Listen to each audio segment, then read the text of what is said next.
আমরা দেখেছি বিগত ফেসিবাদের আমলে এই প্রশাসন ব্যবস্থা কিভাবে ফেসিবাদকে তোষামোদী করে চাটুকারিতা করে জনগণের বিরুদ্ধে দাঁড়িয়েছে। ইভেন মিডিয়ার মধ্যেও বিশাল ফেসিবাদের একটা প্রভাব ছিল, সেটা নিশ্চয়ই আপনারা স্বীকার করবেন।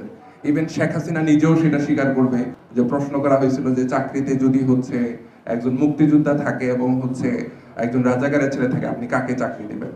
তো সেখান থেকেই কিন্তু এই আন্দোলনটা বুমেরাং হয়।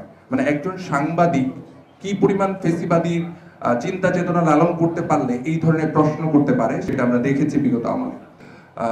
ইভেন আমরা এটাও ভূয়সী প্রশংসা করি যে শুধুমাত্র ফেসিবাদী চর্চায় মিডিয়াই ছিল তা না, বরঞ্চ এই জুলাই আন্দোলনকে সাহসীভাবে জনগণের সামনে, বিশ্বের সামনে তুলে ধরছে এইরকম দেশের পক্ষে সাংবাদিকও আলহামদুলিল্লাহ আমরা অনেক পেয়েছি।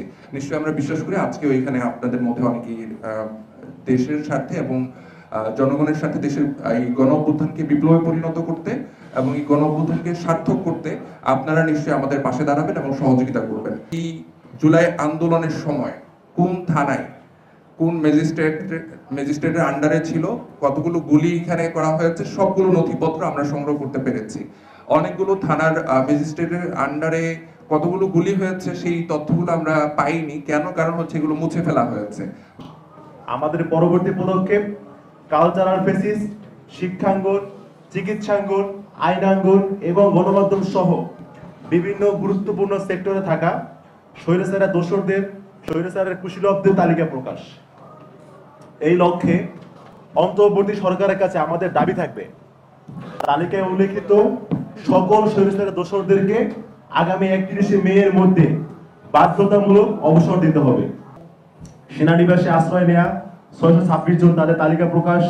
সচিবালয় এবং প্রশাসনে স্বৈরাচারের সমস্ত দোষররা এখনো রয়ে গিয়েছে, তাদেরকে সেখান থেকে বহিষ্কার করা, তাদের থেকে দেশের জনগণকে মুক্তি দেয়া এবং আইনের যে 132 নম্বর ধারা, সেই ধারা বাতিল বা সংশোধন করতে হবে।